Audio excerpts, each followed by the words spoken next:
Ce Jésus, Dieu l'a ressuscité. Nous en sommes tous témoins. Dieu a fait et Seigneur et Christ, ce Jésus que vous avez crucifié. Discours de l'apôtre Pierre à Jérusalem, acte 2, 32-36. L'œuvre que Jésus avait à faire lorsqu'il est venu sur la terre se résume dans ce verset. Le Père a envoyé le Fils pour être le sauveur du monde. 1 Jean 4, 14. Jésus s'est donné lui-même en rançon pour tous. 1 Timothée 2, 6. Mais la question qui se pose maintenant est celle-ci. Son œuvre a-t-elle été reconnue par Dieu? Dieu a-t-il été satisfait par ce sacrifice? Il ne s'agit pas de notre appréciation de ce qu'a fait Jésus. Seule compte celle de Dieu.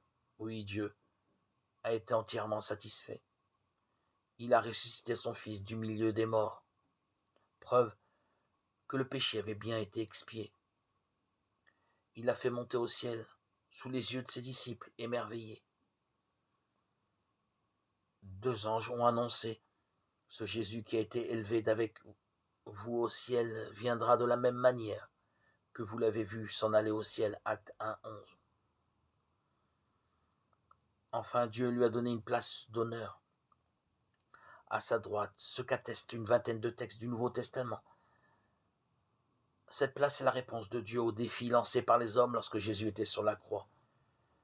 Qu'il le délivre maintenant s'il tient à lui. Matthieu 27, 43. Pourrions-nous mettre en doute la perfection du salut qu'il nous offre et dont la preuve nous est donnée d'une telle manière? Dieu est satisfait de l'œuvre accomplie par son Fils et offre sa grâce à tous. À chacun de nous de se tourner vers lui dans une attitude de repentir, de reconnaissance, pour en bénéficier. Notre Dieu sauveur veut que tous les hommes soient sauvés et viennent à la connaissance de la vérité. 1 Timothée 2, 4.